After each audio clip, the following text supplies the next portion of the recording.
रात्री तर झोपायला उशीर झालाच होता, पण ना मी सकाळी 5चा अलार्म लावलेली होती आणि मग काय कधी अलार्म वाजला ते कळलंच नाही बरं का. असली गाढ झोप लागली होती आणि सकाळी 6:30 वाजता जाग आली आणि मग खडबडून उठली. बाहेर येऊन बघितली तर असं काय सगळं पांढरं पांढरं झालं होतं. मग काय सकाळी सगळेजण म्हणायला लागले ना, तू तर 6 वाजता जाऊया, 7 वाजता जाऊया असं म्हणत होती आणि स्वतःच 6:30 वाजता उठली. सगळ्यात आधी उठल्यानंतर सगळा घरातला कचरा शोधून शोधून बाहेर काढला तो टाकण्यासाठी. मग सगळ्या झाडांना पाणी वगैरे दिलं आणि त्यानंतर ना अंघोळ वगैरे केली.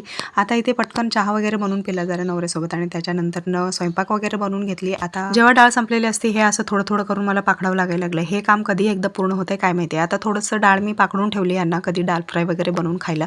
त्यानंतर ना ही झाडं होती ना अननसची, तर ती बाहेर काढली. म्हटली जाता जाता इथंच विसरून जाईन मी, म्हणून त्यांना बाहेर काढली. बाहेर दिसले ना तर लक्षात येतं हे घेण्यासाठी. मग त्यानंतर ना सगळेजण आवरेपर्यंत ना सगळ्यांच्या आंघोळ्या वगैरे होईपर्यंत मी माझं सगळं स्वयंपाकाचं सगळं काय वरचं बांधाबांधीचं काम थोडंफार असलेलं ते सगळं करून घेतले आणि आता चेंज करून आली. मी इकडं काय राहिलंय का, काय सोडलंय का असं काय विचार करत बसली होती. पण माझी लेक बघा इथे तिचं बोरी बिस्तर बांधून ना असं काय निघाली. मला तिथे खेळायला काहीच नसणार आहे म्हणून मी घेणारच म्हटली. चल बाई म्हटलं घे तुझं तर एकदा होऊ. सगळं काही घरातलं नळ गॅस लाईट सगळं काही बंद करून ना आम्ही निघालो होतो आता हे सगळं गाबळ घेऊन. 7-8 म्हणता ना आम्हाला इथे तब्बल 11:30 वाजलेले होते. मग काय भर उन्हातच निघालोय आता. छान दिसतोय ना माय लेकी. ही एक सवय ना खूप छान लागली मला. कुठेही जाताना ना मी स्वामींचं दर्शन घेतल्याशिवाय बाहेर पडतच नाही. आणि गेल्या महिन्यामध्ये मी अक्कलकोटहून स्वामींची मूर्ती आणली होती ना, तर ती मला गाडीत ठेवायची, पण इतके दिवस ती देवाऱ्यातच होती. म्हटली आज ठेवूयात आपण. थोडंच म्हणत ना एवढा सगळा पसारा आम्ही बांधून निघालो होतो. आणि सगळ्यात मोठा प्रश्न म्हणजे ना तिथे गेल्यानंतर पाण्याचा बरं का. आता ते पाणी पिलं ना तर मला काही होत नाही, पण माझ्या ह्या लेकरांना ना उलट्या जुलाबाचा खूपच त्रास होतो.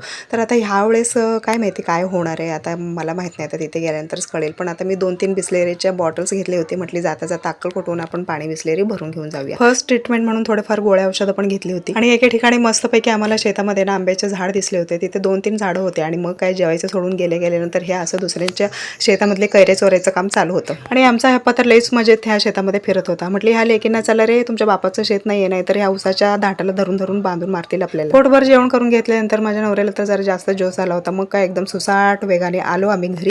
त्यानंतर ना इथे आल्यानंतर थोडंफार फ्रेश झालो आणि लगेच इथे नवरदेवाची आणि नवरीची एंट्री झाली. आणि ही बघा दिसते ना माझी ती चुलती आहे. आता इथे थोडीफार अशी काही म्हणजे सगळ्यांच्या पद्धती परंपरा वेगवेगळ्या असतात. तर इथे सगळ्यात आधी इथे तांदूळ औक्षण तेल वगैरे लावायचं ते सगळं झालं आणि आता इथे त्या कलशामध्ये ना थोडं थोडं तांदूळ टाकत होते. तर चला बाय.